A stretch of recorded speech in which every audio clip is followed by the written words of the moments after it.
Halo semuanya, selamat datang di channel Auto Driver. Honda All New BR-V. Akhirnya kami mendapatkan unitnya untuk dites dalam jangka yang panjang untuk tahu bagaimana impresi, detailnya, apa saja kelebihan dan kelemahannya. Well, sebenarnya ini bukan unit tes dari Honda, ini adalah unit yang saya beli sendiri. Untungnya keluar sebelum tersedia unit tes dari Honda, tapi nggak masalah, sama aja. Kita akan review detail. Kita akan bawa jarak jauh, kita akan tahu bagaimana performanya, bagaimana konsumsi bahan bakarnya, bagaimana impresi berkendaranya, dan apa saja kelebihannya serta kelemahannya sebelum Anda memutuskan untuk membeli mobil ini.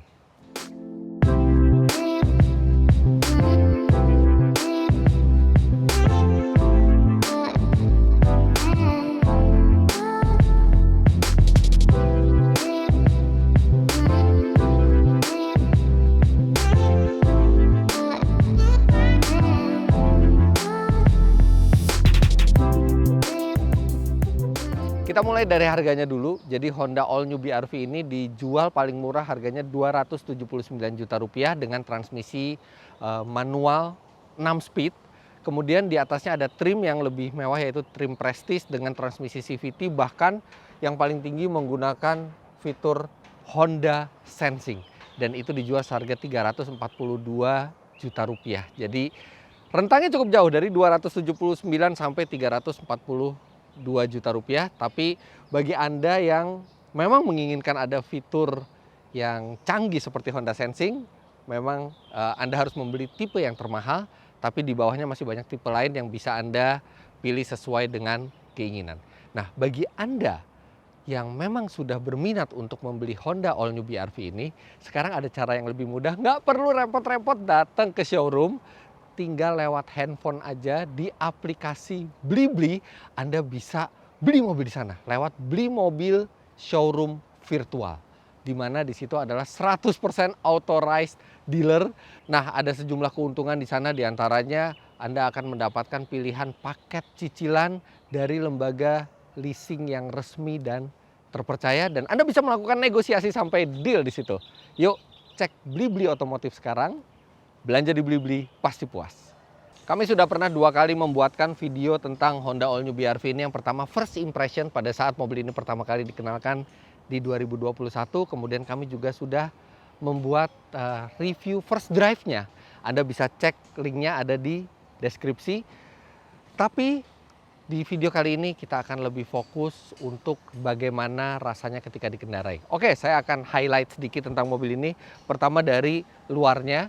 Jadi All New BR-V ini sekarang tidak lagi berbasis dari Mobilio seperti sebelumnya. Sebelumnya adalah Mobilio yang ditinggikan, tapi sekarang dia berbasis dari mobil konsep Honda N7X New 7-seater eksperimental yang Mobilionya nggak ada.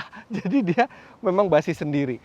Yang ini adalah hal yang cukup positif karena membuat identitas mobil ini makin tegas. Dan kalau dibandingkan dengan BR-V sebelumnya yang berbasis dari Mobilio, mobil ini sekarang lebih lebar, lebih panjang, dan lebih tinggi, yang artinya akomodasi di dalamnya juga lebih memadai. Nah, seberapa banyak akomodasi di dalamnya Anda bisa lihat ini gambarnya ketika saya melakukan first impression. Jadi di belakang memang ya sangat terbatas untuk orang dewasa, tapi masih bisa lah gitu, walaupun bukan tempat yang nyaman-nyaman sekali, tapi untuk di bangku tengahnya dia cukup lega dan dia fleksibel, dia bisa dimaju mundurkan, serta pelipatan bangkunya juga bisa dibuat rata dari jok ketiga sampai jok paling belakang. Bahkan dek bagasi di belakang itu juga bisa diatur ketinggiannya supaya memudahkan konfigurasi sesuai dengan kebutuhan pengangkutan barang Anda.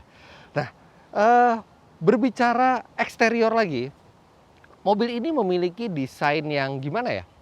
Dia rapi, dia terlihat ganteng, tapi memang aman. Aman itu jadi dia tidak melakukan desain-desain yang agresif, yang mungkin kontroversial gitu. Dia desainnya cenderung kalem, terlihat modern gitu ya. Mungkin tidak seagresif seperti Mitsubishi Expander misalnya yang baru. Tapi ya ini lebih bisa diterima oleh berbagai kalangan, walaupun tidak terlalu menonjol ketika di jalan. Ini lampu LED-nya satu yang cakep di mobil ini.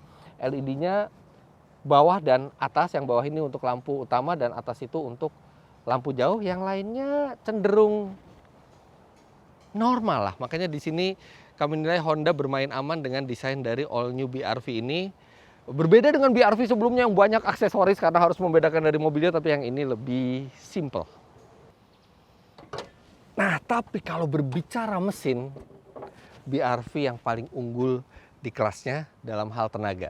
Jadi ini mesinnya adalah 1500 cc 4 silinder unit baru. Kalau sebelumnya BR-V itu menggunakan SOHC, single overhead camshaft, sekarang menggunakan DOHC, double overhead camshaft, dan tenaganya itu 121 HP dengan torsi 145 Nm, yang mana itu adalah tenaga yang terbesar di kelas low SUV. Bahkan dari semua low MPV juga dia memiliki tenaga yang paling besar. Nah, torsi serta tenaga tersebut disalurkan ke dua roda depan lewat dua pilihan transmisi. Yang pertama itu adalah transmisi CVT seperti di mobil di sebelah saya ini. Dan satu lagi adalah manual. Dan manualnya cukup istimewa karena 6 speed, bukan 5 speed. Jadi dalam hal penggerak, BR-V memang lebih unggul dibandingkan kompetitornya. Tapi nanti akan kita lihat bagaimana hasilnya di performa. Karena transmisi CVT yang digunakan di mobil ini juga pengembangan baru. Jadi selain lebih responsif, juga Honda mengklaim ini bisa lebih menghemat bahan bakar sampai 4% dibandingkan sebelumnya. Nanti kita lihat. Serta ada yang baru di BR-V ini adalah warnanya, ini warna baru Opal White Pearl. Yang ini putih mutiara, kadang-kadang terlihat seperti silver, agak kebiruan, tapi sebenarnya ini adalah putih. Ini warna keren dan ini salah satu warna favorit bagi konsumen yang mengambil BR-V. Ada satu fitur baru di BR-V yang sangat berguna, yaitu walk away lock. Lihat, ini saya tutup pintunya dan ini kuncinya akan saya kantongi saja, bisa di baju atau di celana, dan saya akan berjalan. Begitu dia mendeteksi saya sudah 2 meter dari mobil, dia akan mengunci sendiri, dan ini sangat berguna bagi Anda yang mungkin seperti saya suka pelupa, mobil udah dikunci belum ya pas di mall. Nah, kalau di sini bisa dipastikan mobil sudah dikunci, asal Anda harus pastikan bahwa semua pintu tertutup rapat. Karena kalau ada pintu yang tidak tertutup rapat, ya dia tidak akan berfungsi. Tapi selama semua pintu itu tertutup rapat, dia akan mengunci secara otomatis. Serta satu lagi yang keren, ini mobil harga tidak sampai 400 juta rupiah dan dia sudah dilengkapi dengan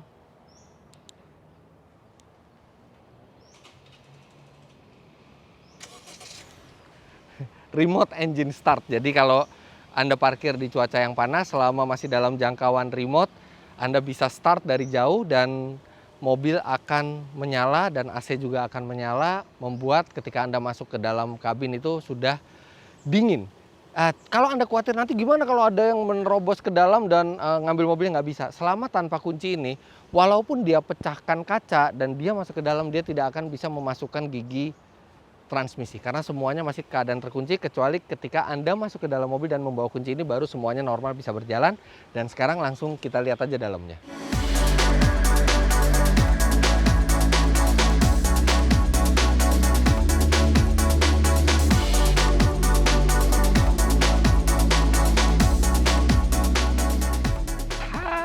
Udah menyala semua, kita tinggal pencet engine start stop sekali lagi, baru mobil bisa dioperasikan. Oke, berbicara interior dari BR-V ini merupakan perpaduan antara hal yang terlihat mahal dan hal yang terasa murah. Jadi ini ada plastik-plastik keras, emang ini terasa murah ya di trim-trim, dan kemudian dia juga di sini juga plastik keras, tapi ada piano black yang mewah di sini. Kemudian ada soft material di dashboard, serta yang di sini juga ada di trim pintu dan sandaran tangan. Tapi yang saya paling suka adalah material dari joknya. Ini terlihat mahal, kulit berwarna hitam, dan ini juga jahitannya asli semua, dan kulitnya beda. Yang di jok dengan yang material kulit yang ada di dashboard beda. Ini lebih halus, lebih terlihat mewah, serta untuk yang hitam seperti ini artinya memang dia selain terlihat lebih gagah, juga dia lebih tidak mudah terlihat kotor.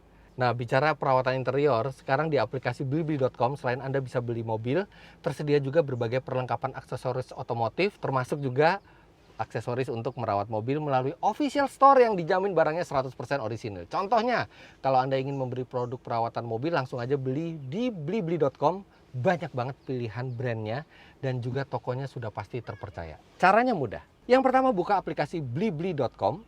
Yang kedua, ketik produk yang ingin Anda cari. Lantas pilih produk yang akan Anda beli. Tinggal check out dan bayar. Kalau udah, tinggal tunggu barangnya sampai di rumah. Simple. Kembali lagi ke interior. Instrumen dari All New BR-V ini masih menggunakan analog, belum full digital, tapi di tengahnya memang ada MID digital dengan resolusi yang cukup baik. Kemudian posisi berkendara ini oke lah, tapi nggak bisa dibilang sangat ergonomis karena dia tidak memiliki pengaturan teleskopik. Kenapa? Ini adalah teknologi yang tidak mahal dan rasanya semua mobil wajib memiliki fitur teleskopik. Kenapa? Karena misalnya contohnya untuk BR-V ini, posisi berkendaranya ini cukup ideal untuk Anda yang tingginya sekitar 160 sampai 170 cm. Tapi di bawah itu atau di atas itu Anda akan merasakan agak canggung. Contohnya saya tingginya 177 cm. Kalau misalnya kakinya pas, tangannya akan terlalu jauh. Kalau tangannya pas,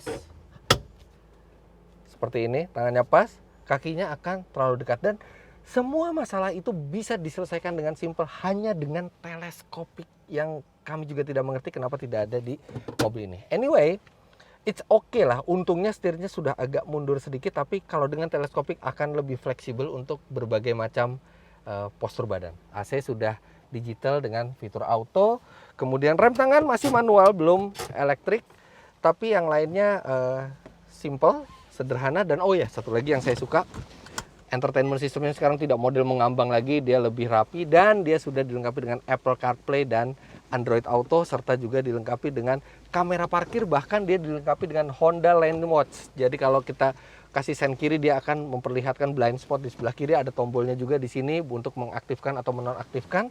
Serta kalau melihat dari tuas cruise controlnya, dia sudah dilengkapi dengan adaptive cruise control dan lane keeping assist. Karena ini sudah dilengkapi dengan Honda Sensing, dan kita akan berbicara lebih jauh lagi mengenai Honda Sensing ketika kita berjalan, dan kita akan lihat apakah sistem semi otonomous. Kenapa saya bilang semi otonomous? Karena paduan antara lane keeping assist dan adaptive cruise control ini adalah di mobil yang harganya paling rendah, karena rata-rata semi otonomous itu harganya sudah di atas 400 juta, bahkan di atas 1 miliar rupiah. Kita akan coba bagaimana performa Honda Sensing-nya dan performa keseluruhan dari mobil ini.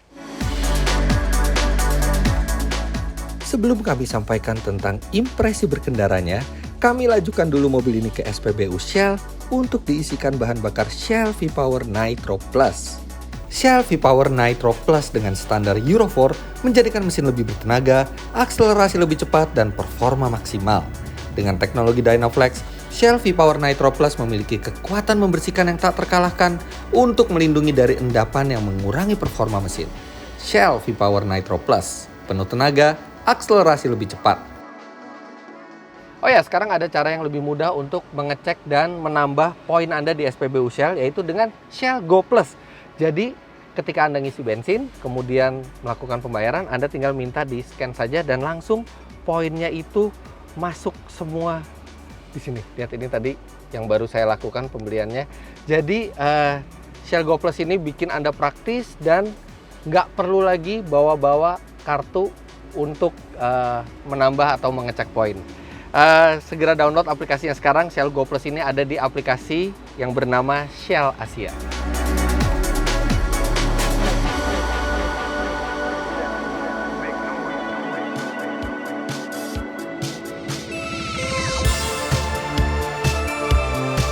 Satu hal yang banyak ditanyakan orang ke mobil ini adalah masalah peredamannya, terutama pada saat hujan.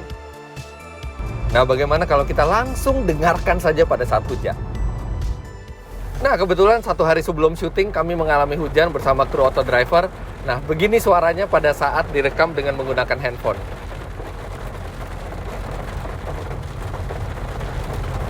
Bandingkan dengan saya ngomong. Dan begini suaranya ketika direkam menggunakan GoPro. Bandingkan ketika saya ngomong seperti ini. Ya, seperti Anda bisa dengar, memang peredaman dari atapnya itu minim. Begitu juga dengan peredaman suara dari samping, oke lah, tapi tidak terlalu kedap-kedap amat. Sedangkan untuk dari ban sudah membaik dari sebelumnya. Jadi peredaman membaik dari sebelumnya, tapi tetap belum bisa dibilang kedap mobil ini. Sementara Honda BR-V terbilang biasa saja dalam hal peredaman suara, dari segi kenyamanan, mobil ini meningkat jauh. Oh, ini bantingannya nyaman dan memadukan di titik yang pas ya, antara bantingan yang nyaman, bantingan yang dewasa dengan pengendalian yang tetap sangat baik untuk ukuran sebuah LSUV yang tinggi. Dia jauh lebih nyaman ketimbang Toyota Rush maupun Daihatsu Terios, dan dia lebih baik juga kenyamanannya dibandingkan Suzuki XL7, dan dia setara kira-kira suspensinya dengan Mitsubishi Xpander Cross. Tenaga terbesar di kelasnya juga membawa dampak pada akselerasi yang terbaik di kelasnya. Ya, itu juga didukung oleh CVT-nya yang memang responsif. Jadi ketika Anda injak gas itu CVT-nya cepat untuk menaikkan RPM. Bahkan pada saat start dari berhenti, itu biasanya CVT itu kan lambat. Tapi ini begitu Anda lepas rem dan Anda gas, CVT-nya akan tahu bahwa Anda ingin berakselerasi dan langsung menaikkan RPM. Sehingga 0-100 km per jam, hasil pengetesan kami sendiri di Indonesia itu mencatat 11,6 detik. Yang biasanya di kelas LSUV itu 12-13 detikan, tapi All New BR-V ini bisa menuntaskannya dalam 11 detikan. Dan mesin DOHC ini juga cukup fleksibel di berbagai putaran dibandingkan SOHC sebelumnya. Jadi baik dari putaran bawah sampai atas itu tenaganya tetap terasa positif. Lantas bagaimana dengan konsumsi BBM-nya? Dia hemat. Di dalam kota dengan kecepatan rata-rata 22 km per jam, kami mendapatkan angka 13,2 km per liter. Sedangkan di rute tol dengan kecepatan rata-rata 90-100 km per jam, mobil ini bisa mencatat 19,7 km per liter, hampir 20 km per liter. Satu yang tak bisa disaingi oleh kompetitor lainnya adalah kehadiran Honda Sensing yang lengkap. Tapi bagaimana rasanya? Apakah bisa nyaman dipakai mengingat harga mobil ini tidak sampai 400 juta rupiah? Oke, kita lihat satu-satu. Yang pertama ada Road Departure Mitigation System. Dan ini yang bisa menyelamatkan nyawa Anda ketika Anda misalnya di jalan tol, Anda pelan-pelan nggak sadar mobilnya ke kiri, mungkin Anda lelah, Anda ngantuk. Sistem ini begitu mendeteksi mobil keluar jalur, dia akan memberikan peringatan visual, peringatan audio, dan bahkan bisa mengintervensi setir untuk mengembalikan mobil ke jalan yang benar. Jadi ini bisa menyelamatkan Anda di saat yang tidak terduga ketika Anda lengah, terutama di jalan tol, dan bekerja dengan baik. Kemudian ada auto high beam. Jadi auto high beamnya ini udah otomatis ada ya. Jadi kita tidak perlu mengaktifkan ketika malam-malam, dan dia mendeteksi bahwa keadaan sekitar ini tidak ada mobil dari depan dan tidak mengganggu pengendara yang lain, dia otomatis nyala dan bekerja dengan baik juga. Ketika dia benar-benar di tempat yang gelap, tidak ada mobil lain, dia otomatis menyala walaupun kita tidak menyalakan lampu jauh. Kemudian ada collision mitigation braking system, dan ini kalau misalnya Anda lengah juga di jalan, tiba-tiba mobil di depan itu sudah melambat dan Anda tidak menyadarinya, dan sistem mendeteksi bahwa Anda akan menabrak, dia akan memberikan peringatan. Pertama peringatan visual, kemudian peringatan audio, dan kalau Anda masih tidak menginjak rem, dia akan menginjak rem untuk mengurangi resiko dari tabrakan. Dan kemudian yang saya paling suka adalah perpaduan antara adaptive cruise control yang bisa mengatur jarak ke depan secara otomatis dengan lane keeping assist. Jadi mobil ini bisa menyetir sendiri seperti ini. Saya bisa lepas setir dan dia menjaga tetap di jalurnya, dan saya bisa bilang bahwa sistem ini halus bekerjanya, baik untuk menjaga mobil di tengah jalan, di tengah jalurnya, maupun menjaga jarak aman ke depannya. Halus, lebih halus adaptive cruise control dibandingkan yang dimiliki Toyota Race misalnya. Bahkan untuk lane keeping assist hanya dia satu-satunya yang ada di rentang harga di bawah 400 juta rupiah. Memang setiap 20-30 detik sekali harus digoyang untuk memastikan bahwa ada pengendaranya. Tapi ini sistem yang komplit, dan ini adalah mobil dengan paduan adaptive cruise control dan lane keeping assist, sistem yang artinya semi autonomous yang termurah di Indonesia. Tapi ada tapinya, adaptive cruise controlnya tidak bekerja di bawah 30 km per jam, jadi harus di atas 30 km per jam.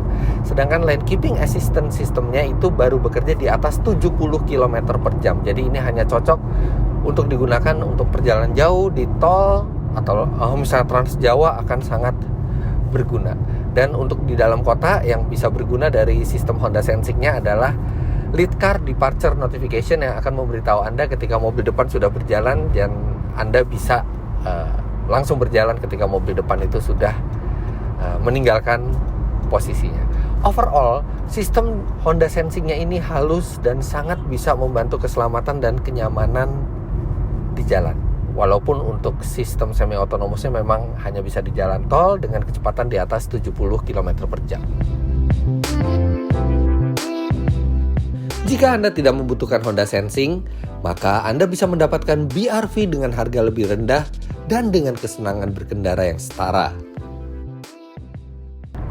Ya, ada 4 varian lain yang bisa dipilih, dan walaupun tanpa Honda Sensing, tapi 4 varian tersebut tetap memiliki mesin bertenaga yang sama, suspensi yang dewasanya sama, setara dengan mobil ini, dan pengalaman berkendaranya juga pasti tidak jauh berbeda, apalagi yang manualnya juga 6 speed. Bisa dibilang manapun varian dari BR-V yang Anda pilih itu akan memberikan rasa berkendara dan performa yang salah satu yang terbaik di kelasnya. Namun harus diakui ada beberapa hal yang agak mengganggu di mobil ini. Yang pertama adalah walaupun mobil ini sudah canggih dengan Honda Sensing, dengan lampu LED di depan, tapi lampu kabinnya masih kuning. Kemudian belum rem parkir elektrik, sedangkan di kelasnya ini sekarang seakan sudah menjadi standar ya rem parkir elektrik dengan sistem auto hold. Kemudian ini mobil canggih fiturnya juga, tapi sayang kenapa tidak ada USB slot di belakang. Bahkan kompetitornya itu ada yang sampai paling belakang, baris paling belakang USB slot, sedangkan ini hanya slot 12 volt gitu. Apa susahnya untuk nambah USB slot?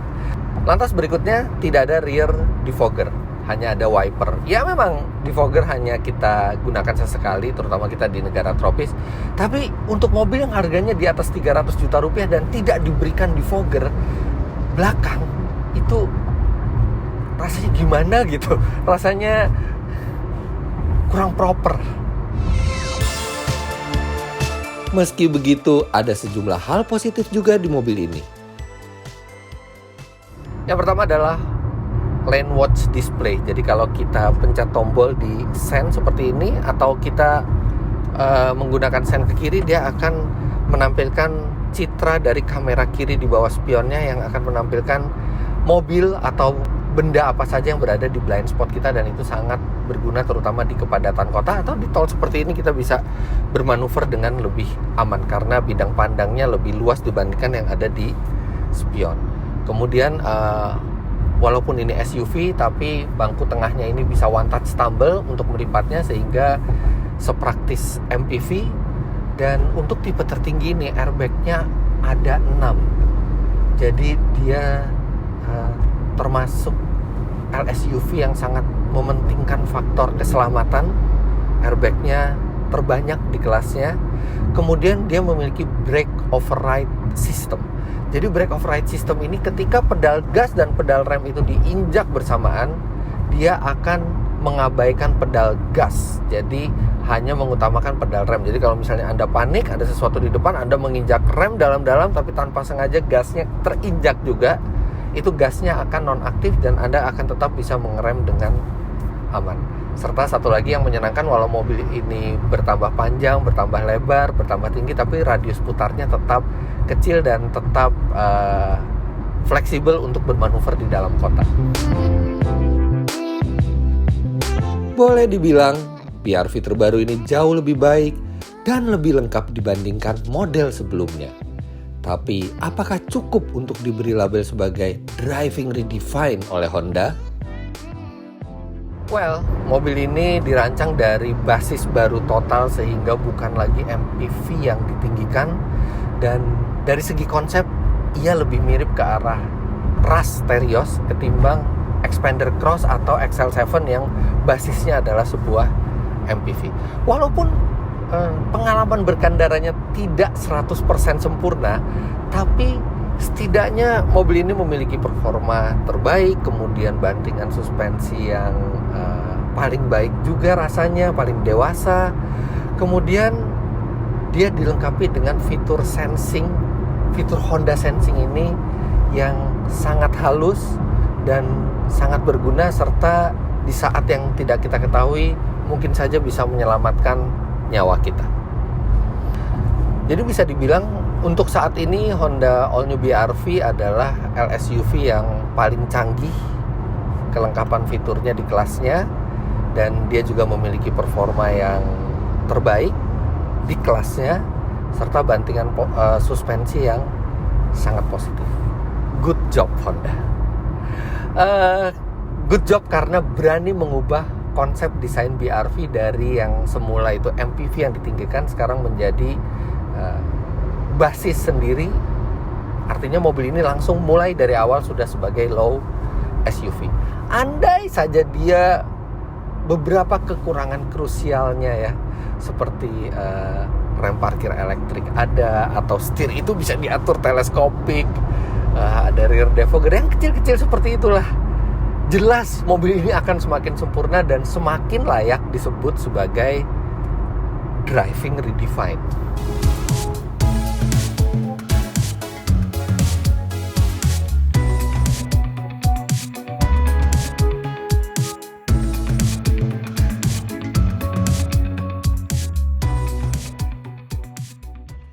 Ya, jadi begitu hasil kesimpulan serta hasil tes lengkap kami ke Honda All New BR-V ini. Jangan lupa Anda klik like bila menyukai video ini, komentar di bawah, dan subscribe ke channel Autodriver jika Anda belum. Main-main ke website kami di www.autodriver.com serta download aplikasi kami Autodriver di Google Play Store. Terima kasih banyak Anda sudah menyaksikan. Sampai jumpa di video selanjutnya. Bye-bye.